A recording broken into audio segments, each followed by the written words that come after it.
2 Corinthiens chapitre 5, nous allons lire le verset 17. Paul dit, si quelqu'un est en Christ, il est une nouvelle créature. Les choses anciennes sont passées. Voici, toutes choses sont devenues. Est-ce que tu peux acclamer la parole? Est-ce que tu peux acclamer bien?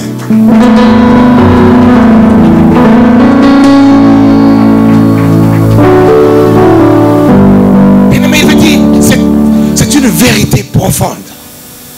Une vérité profonde. Que l'Église aujourd'hui prend toute la parole de Dieu comme étant des paroles, des slogans que nous utilisons, que nous nous bombardons, mais nous ne prenons pas cette parole dans nos cœurs comme étant une vérité fondamentale. Est-ce que tu peux dire à toi-même ce que Dieu dit est vrai? Répète-le, ce que Dieu dit est vrai. Dieu dit, au travers de son serviteur Paul, que si quelqu'un est en Christ, est-ce que je parle à quelqu'un qui est en Christ? Il dit, si quelqu'un est en Christ, comme tu viens de l'accepter, il est une nouvelle créature. Toutes choses anciennes sont passées. Voici une chose nouvelle. Comment nous pouvons être capables de croire, ou être capables, où nous sommes conscients, nous croyons que je suis né de mon Père? Parce que quelque part, quand on me regarde, on voit la tête de mon Père. Quand on me regarde, on voit le nez de mon Père. Quand on me regarde, on voit peut-être les agissements de mon Père. On voit peut-être les réactions, la manière de parler ou la manière d'agir, les bêtises même de mon Père. On le voit en moi. Et en tout cela, on dit que lui, c'est vraiment le fils de son Père. Nous sommes conscients de cela. Nous sommes conscients que quand nous naissons, nous prenons quelque chose de celui qui nous a engendrés. Ou pas seulement, peut-être pas de lui directement, mais d'une descendance. Peut-être de son père à lui aussi. Donc de mon grand-père. Peut-être de mon arrière-grand-père. Peut-être du côté de ma mère. On a pris quelque chose. Le jour quand on est venu au monde, on vient toujours voir la première des choses, on regarde. Ah, il ressemble à qui? Il ressemble à qui? Ah, il ressemble à son père. Ah non, non, c'est sa mère. Ah non, non, ah non, tu ne vois pas qu'il ressemble à son oncle. Il y a toujours quelque chose qu'on reçoit de notre descendance. Parce que nous sommes dans le corps. Nous sommes dans la chair. Nous sommes dans ce corps. Nous avons la facilité de comprendre les choses qui se passent dans ce corps. Nous avons la facilité de réaliser que oui, j'ai pris la tête de mon père, de ma mère. C'est tout à fait normal. Mais la Bible est en train de nous dire, si quelqu'un est en Christ, il est une nouvelle créature. Le Seigneur est en train de dire à Nicodème, si tu ne nais pas de nouveau, si tu ne deviens pas une nouvelle créature, c'est-à-dire si tu ne nais pas encore de nouveau, tu ne verras pas le royaume des cieux. Il est en train de dire à Nicodème, le Seigneur Jésus, par cela, que tu dois, tout homme qui est né de chair, qui ressemble à son père, qui reçoit même les liens de son père, qui reçoit même les habitudes de son père, de sa mère, de son grand-père et toutes ces choses. Mais cette personne est appelée à naître de nouveau. Et quand il naîtra de nouveau, il devient une nouvelle créature. Et quand il deviendra une nouvelle créature, ça veut dire toutes les choses anciennes sont passées. Vous savez, Paul, c'est quelqu'un qui m'impressionne beaucoup. L'apôtre Paul, je l'aime beaucoup. Pour ceux qui sont à l'école de gloire, l'école des disciples, que nous avons commencé, ça fait bientôt maintenant un mois. Et la session des mamans de lundi, de mardi. Ce mardi, on avait eu un invité, c'est un éminent professeur. Et professeur de théologie dans beaucoup d'universités bibliques ici en France, qui était avec nous à l'école de gloire. Il m'a dit quelque chose quand on a fini. Il dit, j'ai remarqué que tu es très paulinien. Paulinien, ça veut dire que tu es ancré, tu es axé sur les enseignements de Paul. Sous le coup, je me suis posé la question. Ça, je ne lui ai pas dit. Mais moi-même, quand je suis resté, j'ai réfléchi, je me dis, pourquoi il me dit ça? Pourquoi il me dit tu es très paulinien? Pourquoi il me dit que je suis ancré sur, je suis axé sur Paul? Et moi-même, je me suis répondu à moi-même. Tu dis, oui, c'est vrai. Je suis très paulinien, mais je n'en ai pas l'impression. C'est-à-dire, je ne me rends même pas compte que je suis paulinien. Et en disant cela, moi-même, je me dis, mais s'il me pose cette question, est-ce qu'aujourd'hui, l'Église, en tant qu'Église, si l'Église n'est pas paulinienne, l'Église serait quoi alors? Si l'Église n'est pas centrée, n'est pas positionnée sur les enseignements de Paul, l'Église serait positionnée sur quels enseignements? Ça a été ma question, la question que je me suis posée moi-même. J'ai dit, mais c'est évident. Moi-même, je me disais, c'est évident que l'Église soit centrée sur Paul. C'est évident. Il est notre apôtre. C'est lui qui nous parle des choses qui nous concernent plus directement. Alors on ne peut que être paulinien. On ne peut que être axé, centré sur Paul. Quand je suis retourné à la maison, le soir même, je commençais à lire. Et je lisais, en lisant, je lisais des livres comme on s'instruit toujours. Et je m'instruis tous les jours. Et je suis tombé sur une lecture passionnante qui m'a ramené jusqu'à 6 h du matin. Je suis tombé sur un homme de Dieu très intéressant. C'est là que j'ai découvert qu'il est le père spirituel même des grands hommes qu'aujourd'hui que nous connaissons, qui m'ont inspiré, comme le Kenneth Hagin et tout ça. C'est des gens qui m'ont inspiré, mais j'ai découvert que c'est lui-là, c'était leur père spirituel. Tous, ils étaient centrés sur des choses que lui, il a enseignées. Et quand je suis tombé sur lui, je suis tombé sur ses écrits, il est en train de dire, il dit, au temps où, parce que lui il est mort, enfin, il a vécu dans le 19e siècle, vers les années 1800 et quelques. Et il est en train de dire à ce temps-là, s'il vous plaît, à ce temps-là, il est en train de dire que lui il était un jeune pasteur. Tout jeune pasteur qu'il était, des protestants et tout ça. Et parmi les grands professeurs qu'il avait, les grands enseignants qu'ils avaient dans leurs universités, dans les universités théologiques et tout ça, et il y avait un mouvement, il y avait comme une mode. Tous les professeurs, les grands professeurs étaient en train de dire en ce temps-là que non, nous remarquons que dans leurs colloques, dans leur pastoral, dans leurs réunions de grands pasteurs et tout ça, il y a un bruit qui courait, il se disait, nous avons remarqué que Paul commence à prendre trop de place dans l'église. Que l'apôtre Paul commence à prendre trop de place dans l'église. Non, ce n'est pas bon. Il faudra qu'on revienne à Jésus. Et dis-moi, tout jeune prédicateur que j'étais, tout jeune pasteur que j'étais, je n'avais pas l'expérience de ces gens-là, je n'avais pas la connaissance de ces gens-là, mais tout ce qu'ils disaient là, ça m'a interpellé. Je me suis dit, ça veut dire quoi? Ça veut dire quoi? Paul commence à prendre trop de place dans l'église. Il faut qu'on revienne à Jésus. Il dit, ça m'a poussé à aller m'intéresser à savoir ce Paul-là. Qu'est-ce qu'il a fait? Qu'est-ce qu'il fait dire, qu'il leur fait dire qu'il a pris trop de place à l'église? Et j'ai commencé à étudier maintenant Paul. Et maintenant, quand j'ai étudié Paul, ça m'a tellement bouleversé. Ça m'a tellement changé la perception, la vision de l'évangile, que finalement je me suis dit, mais ces gens-là, je ne comprends pas de quoi ils sont en train de parler. Mais ces grands professeurs-là, je ne comprends pas qu'est-ce qu'ils sont en train de dire, pourquoi ils peuvent dire que Paul prend trop de place dans l'église. Mais or, si Paul ne prend pas de place dans l'église, qui prendra la place dans l'église? En disant que non, revenons à Jésus à l'église, mais c'est simplement absurde de le dire, que revenons à Jésus dans l'église parce que Paul prend trop de place. Or, Paul, quand il écrit tout ce qu'il nous écrit, tout ce qu'il nous dit là, il est en train de nous parler de Jésus.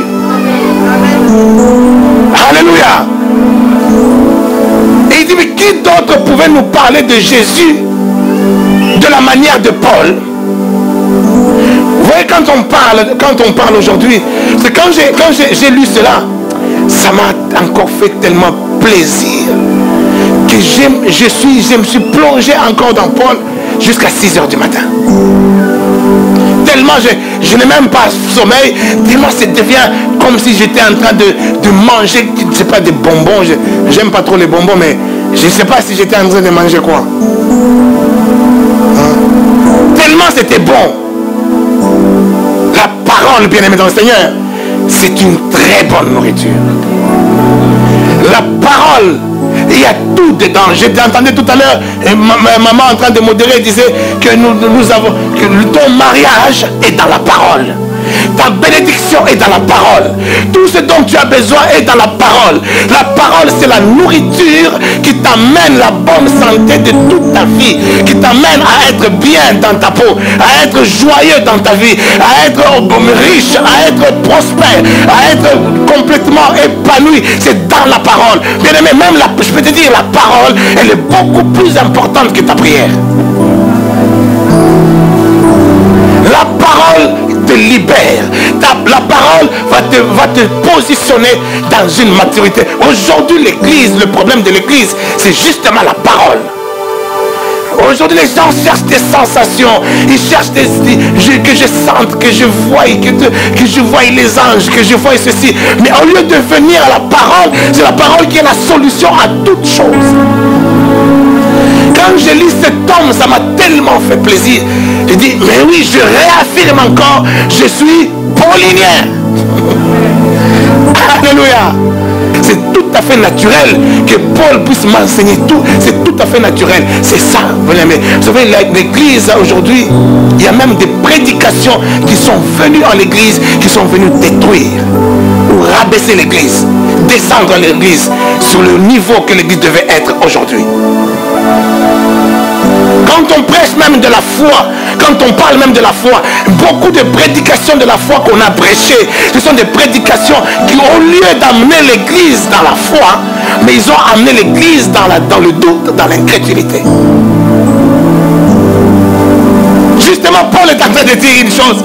Paul, il dit que, mais quand tu regardes, quand tu étudies les écrits de Paul, tu verras un contraste, tu verras une différence entre les évangiles, ce que Jésus a fait, ce que Jean, Luc, Marc, Matthieu, dans les 4 évangiles, ceux qui sont en train de nous expliquer, de nous enseigner, tu verras une grande différence avec ce que Paul écrit dans les Écritures, dans les épîtres, dans les lettres. Il y a une grande différence. Mais la différence est tout simplement quelque chose de voulu par Dieu lui-même. Dieu lui-même, il a voulu mettre un contraste. Est-ce que vous savez, c'est quoi un contraste? C'est simplement quelque chose qui a été placé avant pour que la chose qui vient par-dessus puisse avoir toute l'ampleur.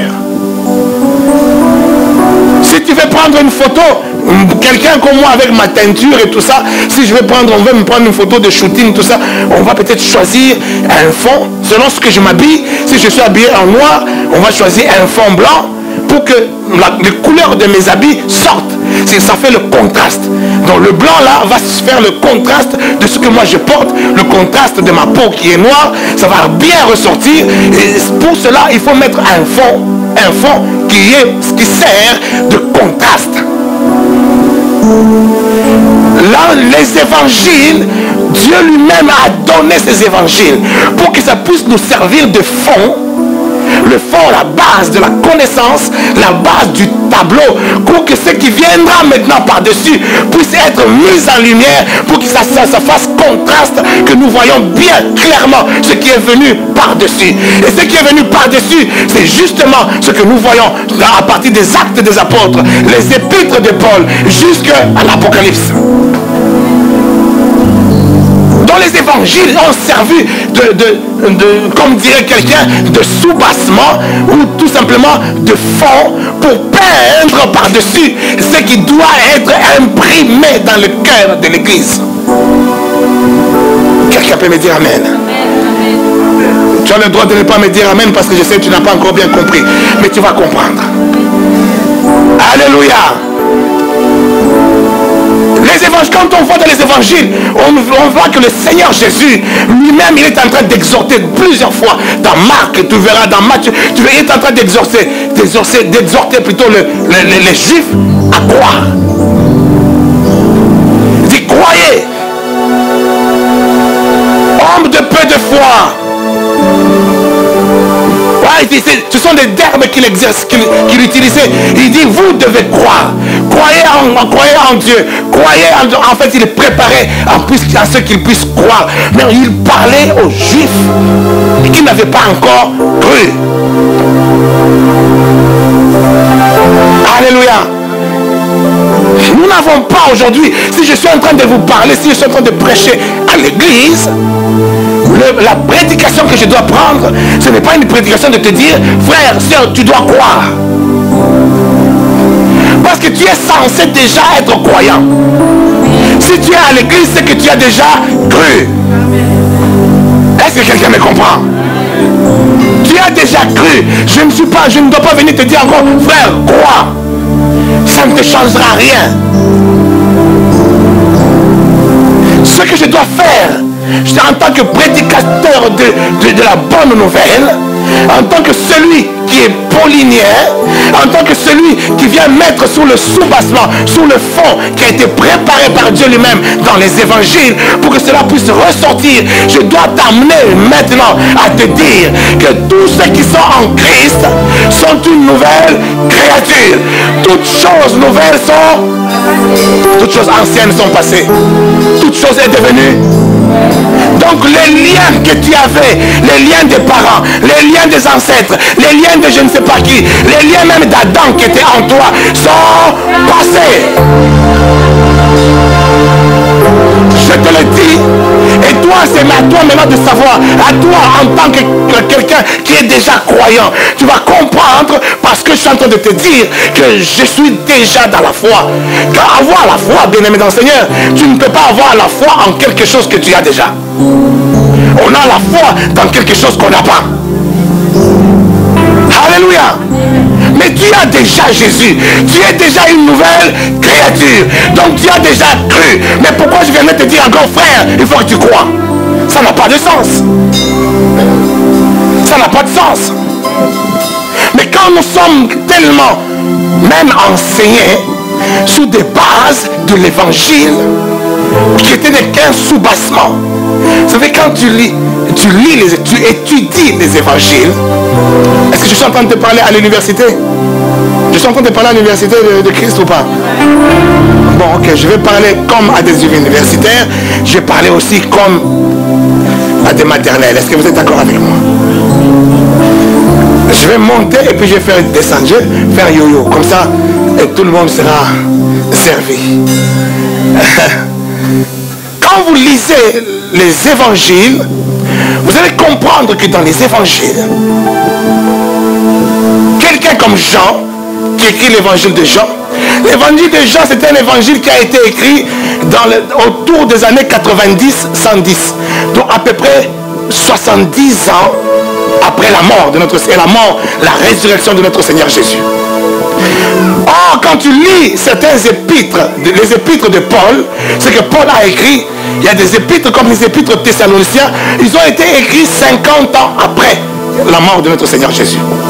Donc pendant que Jean était en train d'écrire l'évangile de Jean, il était au courant des choses que Paul est en train de dire. Il était au courant de ces choses-là, que si quelqu'un est en Christ, il est une nouvelle créature. Toutes choses anciennes sont passées. Et il était au courant. Les épîtres de Paul avaient un tel succès qu'ils circulaient partout dans le monde, dans toutes les églises, ça circulait. Donc il était au courant de ça. Mais ça veut dire, pendant qu'il était en train d'écrire son évangile de Jean, lui-même il avait vécu, expérimenté des miracles dans son propre ministère. On peut voir dans les Actes des Apôtres, le jour de la Pentecôte, qu'après quand ils sont sortis, on voit les jours qu'ils sont en train de lui, Jean et Pierre, devant la porte de la Belle, où ils ont trouvé cet impotent. Ils lui ont dit, ce que nous n'avons ni argent ni or, mais ce que nous avons, nous te le donnons. Au nom de Jésus, lève-toi et marche. Cet impotent s'est levé. Quelqu'un qui était paralysé, il s'est levé. Alléluia. Et il a fait plein de miracles lui-même. Là, quand il écrit, 70 ans après, il a eu une expérience terrible avec le Seigneur. Il a fait des miracles. Mais regarde dans ce qu'il écrit dans l'évangile de Jean.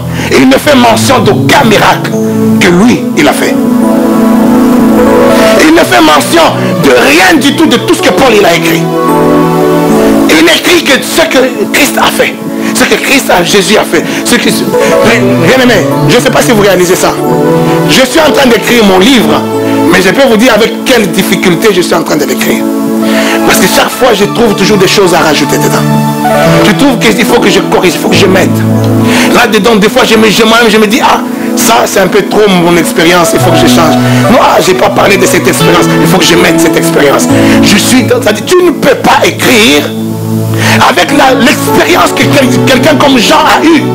Il ne peut pas écrire un livre sans qu'il mette même un mot de ce qu'il lui-même il a expérimenté. Est-ce que vous comprenez ce que je suis en train de dire? Je disais que peut-être je suis en train de parler à l'université. Quelqu'un comme Luc, l'évangile de Luc, c'était un converti de Paul. Donc Luc, c'est quelqu'un qui a été prêché par Paul et Paul l'a converti. Luc, il a marché, il a accompagné Paul dans sa mission. Mais Luc, il a écrit l'évangile de Luc. Mais dans l'évangile de Luc, tu ne verras aucune mention de ces choses. Tu ne verras nulle part Luc citer Paul. Est-ce que vous réalisez cela? Laisse-moi te dire, bien aimé, ça c'est le plus grand miracle littéraire qui n'ait jamais existé. Le plus grand miracle des écrivains qui n'ait jamais existé. Comment des gens comme des Matthieu, des gens qui connaissent, qui ont vu des choses, mais ils ont été incapables de marquer autre chose que ce qu'ils ont marqué. Ils ont marqué que les expériences de Jésus. Jésus était pas, il a fait le sermon sur la montagne. Et Jésus, il est descendu. Et il y a l'aveugle qui est venu, on l'a amené l'enfant. Il a prié. Il y a les expériences de Jésus. En fait, bien aimé dans le Seigneur, s'il y avait une question à poser à quelqu'un comme Jean, je poserais la question du frère Jean. Explique-moi d'abord. Explique-moi d'abord. Aujourd'hui, là, si je le vois au ciel, je dis, frère Jean, explique-moi. Comment tu as pu faire pour écrire l'évangile que tu as écrit sans faire mention de tes expériences, sans faire mention des choses que toi tu as entendues, des choses que tu as lues, des révélations qui ont été faites par Paul. Comment tu as pu faire ça, mon frère Jean? Et là, mon frère Jean, c'est sûr, il allait me répondre. Il dit, ce n'est pas moi. Ce n'est pas moi, j'étais comme prisonnier du Saint-Esprit pour que je ne mette que ce que le Saint-Esprit a voulu que je mette. Est-ce que je parle à l'université? Ça commence à descendre. Il disait, je suis en train de poser la question à Jean. Je lui ai posé ça hier. Et il m'a répondu, il dit non, ce n'est pas moi. Ce n'est pas moi, j'ai été prisonnier. Le Saint-Esprit m'a pris en otage. Et il m'a mis, il dit, tu écris que seulement ce que je te dis d'écrire. J'ai dit, attends, je vais aller voir un peu Luc. Luc, et toi, explique-moi. Il dit, ce n'est pas moi. Lui aussi, il dit, c'est pareil. Ce n'est pas moi. Ce que j'ai écrit, j'ai été prisonnier. Je ne pouvais pas écrire autre chose. Bien que ça m'ait brûlé. Bien que j'ai eu tellement des expériences. J'ai vu des choses Paul faire. Ça m'est brûlé. Paul, c'est comme mon père. Je pouvais écrire des choses que j'ai vu faire par Paul. Mais j'étais pris en otage par le Saint-Esprit pour que j'écrive que ce qu'il m'a dit d'écrire. En fait, quand tu lis ces évangiles, tu as l'impression, là on a l'impression de voir Dieu lui-même. Il se tient là et il veut que non, je ne veux pas autre chose. Je veux, dans les 4 évangiles là, je veux tout simplement présenter moi, mon fils unique, Jésus. Je vous le présente dans l'évangile, c'est lui qui présente. Et quand il finit de présenter dans les 4 évangiles, il dit maintenant, stop, je stoppe, vous voyez le tableau, vous voyez comment cet homme, il marchait dans Galilée, comment cet homme, il guérissait les malades, comment cet homme, il ressuscitait les morts, vous savez comment mon fils faisait ces choses. Sans qu'il y ait des interférences, sans qu'il y ait d'autres expériences, voyez simplement ce que mon fils a fait. Maintenant, je vais vous révéler maintenant autre chose. Là, on finit maintenant les évangiles. Il veut maintenant nous révéler autre chose. Il dit, maintenant, on rentre dans les actes des apôtres. Et dans les actes des apôtres, nous voyons maintenant que ce n'est plus Jésus. Là maintenant, ce n'est plus plutôt Dieu qui est en train de nous présenter Jésus. Là maintenant, c'est le Saint-Esprit qui vient nous présenter Jésus.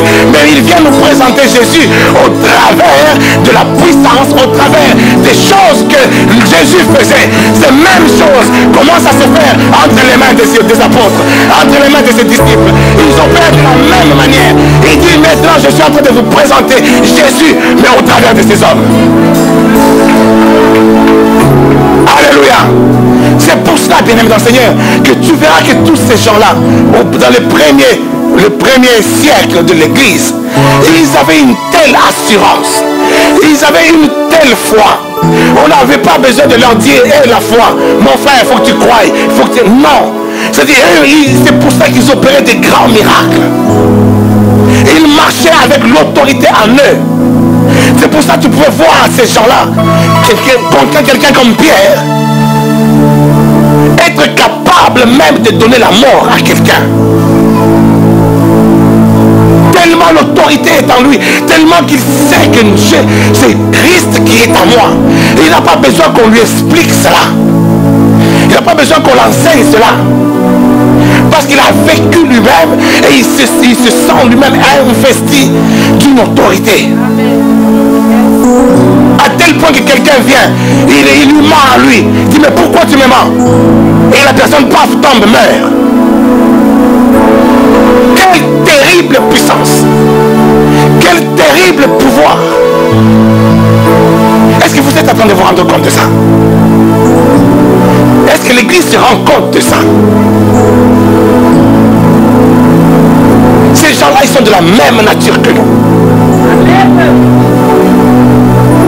Mais la différence, c'est que eux, ils ont marché dans l'autorité, dans le pouvoir que leur a donné Jésus-Christ.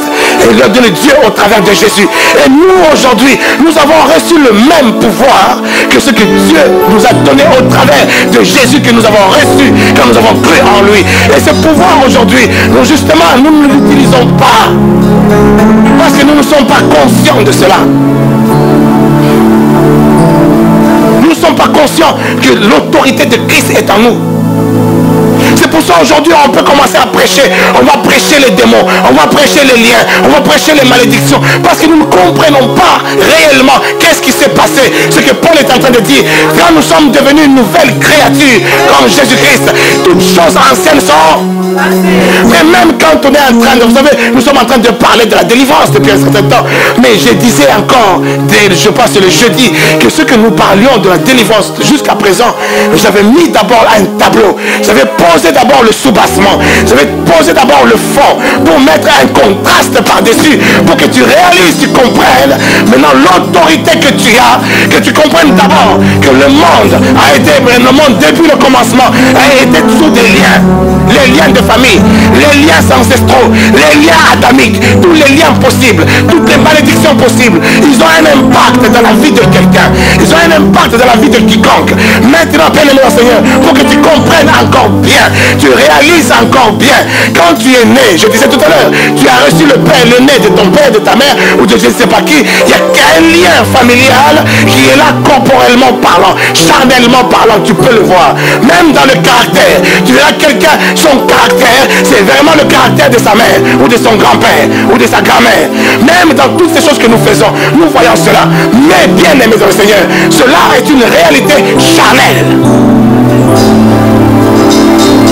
Cette réalité charnelle, quand nous l'amenons, nous la posons cette réalité en Jésus-Christ, il y a tout qui tombe. Quand nous ramenons ces choses en Jésus, en Jésus, en Jésus, nous sommes une nouvelle créature. Nous sommes nés de nouveau. Mais ce qui est né de nouveau, c'est-à-dire, de la même manière que j'avais le nez de mon père, je suis né de nouveau, j'ai aussi le nez de mon père. Vous voyez la main, l'église ne comprend pas très bien. Je suis en train de descendre encore. Je sors de l'université, je descends. Je dis encore, comme de la même manière quand tu es né de chair, tu as les traces de ton père, de ta mère, de ton grand-père, d'Adam même. Mais de la même manière, tu es né de nouveau. Tu as maintenant les traces de ce en qui tu es né. C'est pour ça qu'il a dit que nous sommes une nouvelle créature. Toutes choses anciennes. La malédiction, c'est passé. Les liens familiaux, c'est passé. Les liens ancestraux, c'est passé. Les liens adamiques, c'est passé. Tous les liens que tu as, c'est passé.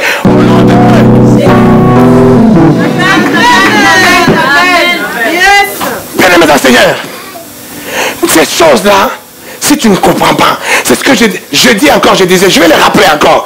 Vous savez, le problème des liens, aujourd'hui, le problème des liens, c'est le problème de cet aigle-là. Hein, cet aiglon-là. Ça fait un aiglon, un bébé aigle. Vous savez, quand j'avais vu ce reportage à la télé, ça m'avait tellement édifié. Moi, j'ai dit, c'est le Saint-Esprit qui me parle. Il me parle à travers d'un reportage que je vois à la télé. Il me parle à travers de quelque chose qu'un Saoudien, musulman même, qu'il est en train de faire. Il a l'argent. Il prend il achète un aiglon, un bébé aigle. Il achète tout bébé. Il commence à l'apprivoiser. Depuis tout bébé, le bébé grandit, le bébé aigle grandit. Vous savez que l'aigle, c'est l'animal qui vole au-dessus de tous les animaux. C'est l'oiseau qui vole plus haut que tous les oiseaux. Mais cet aigle a été élevé dans une maison. Il a grandi dans une maison, dans un enclos. Et dans cet enclos-là, cet enclos était fermé. Un enclos qui fait 4 mètres. Donc le petit aigle-là, il grandit. En grandissant, quand il monte, il tape dans l'enclos de 4 mètres, il redescend. Il ne peut pas aller plus loin. Maintenant, l'aigle là l'aiglon devient un aigle. Il devient tellement qu'il est. Pendant qu'on faisait ça, on l'apprenait autre chose. On l'apprenait à reconnaître son maître. On l'apprenait à reconnaître celui qui est en train de le guider. Il lui apprend avec des sifflets, des gestes, des trucs pour qu'il sache que quand je fais ça, c'est que je t'appelle. Il faut que tu viennes te poser là. Il porte un truc là, un gant là, bien sécurisé. Si je fais ça, il faut que tu viennes te poser là. Si je siffle comme ça, il faut que tu partes là. Il lui apprend, il est tout petit. Tellement qu'il est limité dans ses mouvements et qu'il a grandi avec ça. Il se sent lui-même limité dans tout ce qu'il fait et il apprend ce qu'on lui dit. Maintenant, quand il est devenu un grand aigle, et maintenant ils veulent expérimenter, on va ouvrir les cages. Tout ce qu'on lui a appris là, on va essayer de voir si il les garde encore, est-ce qu'il ne va pas fuir. Il est resté avec nous 5 ans, 3 ans, je ne sais pas combien d'années. Maintenant si on le libère, est-ce qu'il ne va pas fuir? On ouvre les cages. L'aigle commence à monter. Mais ils ont été surpris. L'aigle monte, il arrive à 4 mètres, il descend lui-même. Il n'y a plus de cage. Il n'y a plus de barrière. Mais lui-même, il monte, il arrive à 4 mètres, il redescend. Il monte, il arrive à 4 mètres, il redescend. Il arrive à 4 mètres, il redescend. Qui l'empêche d'aller plus loin que 4 mètres? On dira pendant qu'il était là, pendant qu'il était aiglon, l'enclos de 4 mètres, c'était son lien. C'était son lien. Le lien de sa famille, les liens de ses ancêtres, les liens d'Adam, les liens de tes comportements, les liens de tout ce que tu as hérité de ton père, de ta mère. Tous ces liens-là, tu as grandi avec jusqu'à 19 ans, jusqu'à 20 ans. Tu n'as fait que tu as grandi que dans ces liens. Et ces liens sont devenus une réalité dans ta vie. Mais le jour où maintenant tu viens en Jésus-Christ, tu es devenu une nouvelle créature. Tous les liens sont passés. Toutes les malédictions sont passées. On te libère. Mais toi tu montes à 4 mètres, tu redescends. Parce que maintenant les liens ne sont plus à tes pieds. L'enclos n'est plus là, mais les liens sont dans ta tête. Est-ce que je peux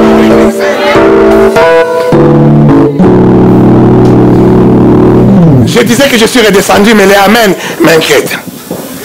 Je disais que je suis redescendu, mais ton amen m'inquiète. Je donne encore un autre exemple. Vous voyez, quand vous voyez, j'ai l'exemple que j'ai donné encore le jeudi. Quand vous voyez, vous êtes dans les cirques. Tu vas au cirque, tu vois, on est en train de balader un éléphant. On lui avec un petit fouet comme ça. Pam, pam, pam, pam, l'éléphant il tourne, il tourne. On dit, allez, lève les pattes, il lève les pattes. Il descend, il prend le ballon, avec un petit bâton. Mais cet éléphant-là, s'il fait juste un mouvement comme ça, le petit là, le gars là qui est en train de le manœuvrer, il va sauter là-bas à un niveau, il fera casser les côtes et tout ça. tellement qu'il est puissant, il est gros, il est comme il est costaud. Mais vous savez pourquoi il obéit? Parce qu'il est dans les liens.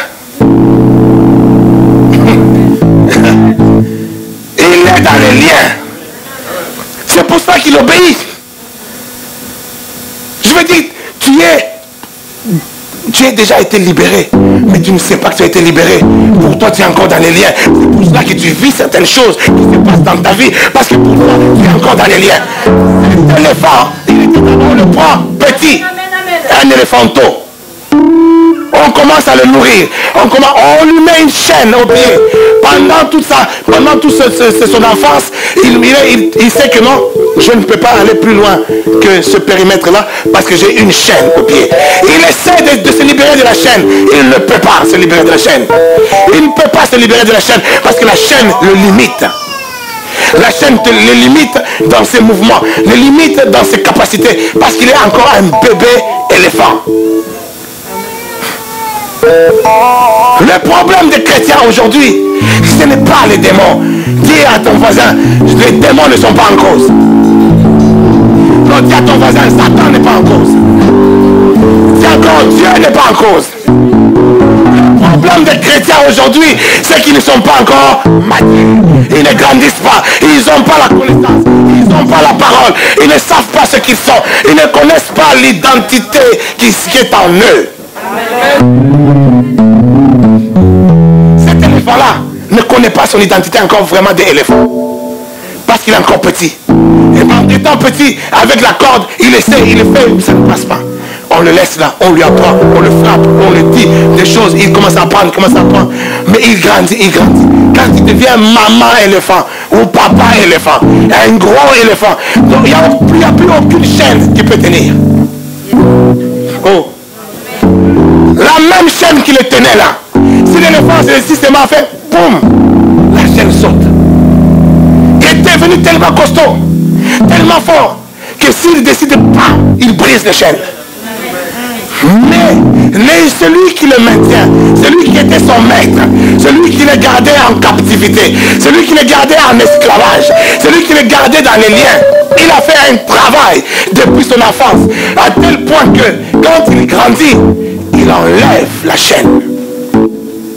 Parce qu'il sait que la chaîne là ne sert plus à rien. Il enlève la chaîne. Mais l'éléphant là, dans sa tête, il a encore la chaîne. Tellement qu'il a grandi avec la chaîne. Il a toujours la chaîne dans ses pieds. Et quand il va faire ses mouvements, il ne va pas dépasser la distance du chapiteau. Parce qu'on lui a dit, tu ne dépasses pas le chapiteau depuis tout petit. Tu restes là. Il va aller au bout du chapiteau, il retourne. Il tourne, quand on l'engueule, il baisse. Parce qu'il est encore dans sa tête, dans les chaînes. Est-ce que je parle à l'église? Je dis encore, je suis descendu maintenant. Mais il ne faudra pas que ton amen m'inquiète. Parce que ça va me donner encore donner des aides. Tu t'amènes pour que j'avance. Pour que je perce encore.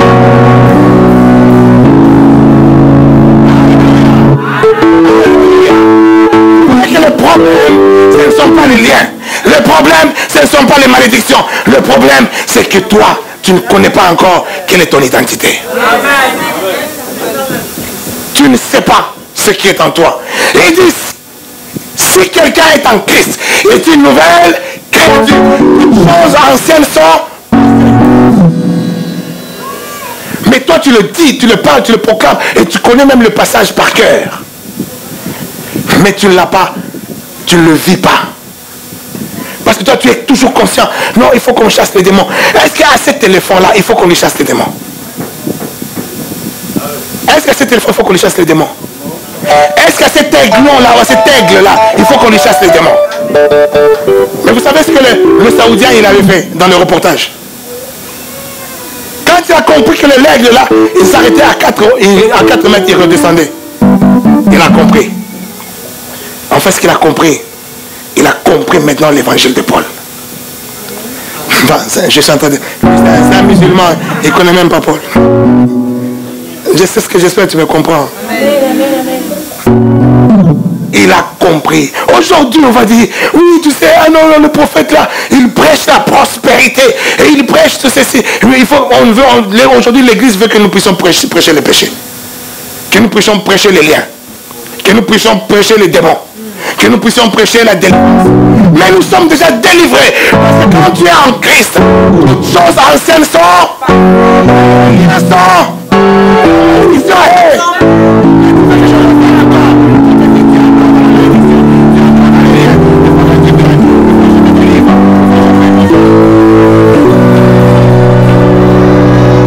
L'évangile, bien aimé dans le Seigneur, cet évangile, c'est un évangile qui vise à garder les gens dans l'esclavage. Comme ça, tu auras toujours besoin de moi.